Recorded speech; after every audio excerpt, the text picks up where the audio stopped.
Hello. Today I have a bit of a console wars issue between the Xbox 360, of course, and the PS3.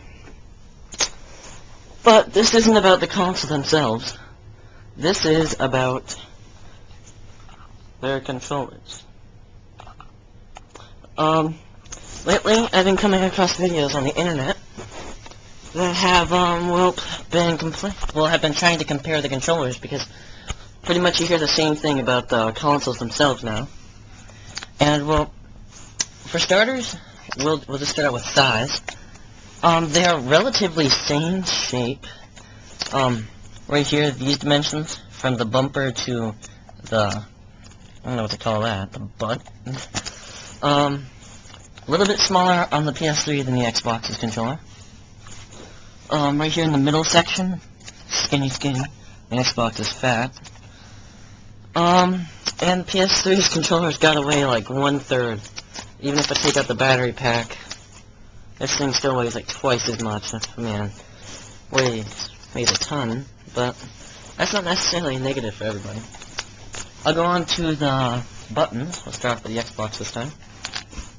The buttons on the Xbox, it actually feels like I'm pressing buttons. I mean, it feels a lot more responsive, and they feel a lot smoother, like almost like it's not glass, but it's a smooth plastic, very smooth, that's coated over with great design.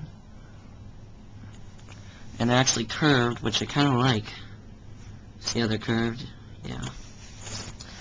PS3s, well, they're just flat. They aren't anything special.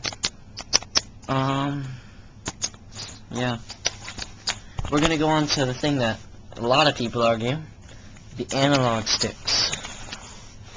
Well, I'm not gonna decide on which one has better analog placement, because people have their own personal preferences. But, I will say that for the Xbox's analog, I like it more, just because it is harder to actually move around. The reason why I like it to be more difficult to gain a little more force is for first-person shooters, which I play a lot. On PS3, you can actually just do a little nudge, and that can totally screw up your sight, and you can just get shot or whatever in, like, Call of Duty or something like that. So that is why I like the... Look, remember, this is just my opinion. But that's just my reason why I like it. And the PS3's analog's kind of bumped out, while the Xbox 360's dip in. You can see that. Next, I will go on to the D-pad. We'll start with the PS3. PS3 has a great traditional D-pad. It's pretty much been the D-pad that they've been using since the beginning of PlayStation. Yes, since the beginning of PlayStation, they've been using this kind of D-pad. It is probably the best D-pad that I've used, ever. Yeah. Simple as that. Xbox's D-pad feels like a flat analog stick with a cross on it. Well, not even a cross, but... and it could just kind of like swirl around. See? Yeah, it was meant so that you can press all 8 directions. North, south, east, west. Yeah. Just doing it like a compass rose kind of thing. And the PS3 definitely has better... definitely has better D-pad than... You can't argue that. I go into the start and select buttons for the PS3, and the back and start buttons for the Xbox. Located basically the same spot, relatively the same size. Although the reason they're about a tie. Just reason why. See, if I'm moving this around, I can just go right over here. Or if I'm playing right here, I just go up a little bit.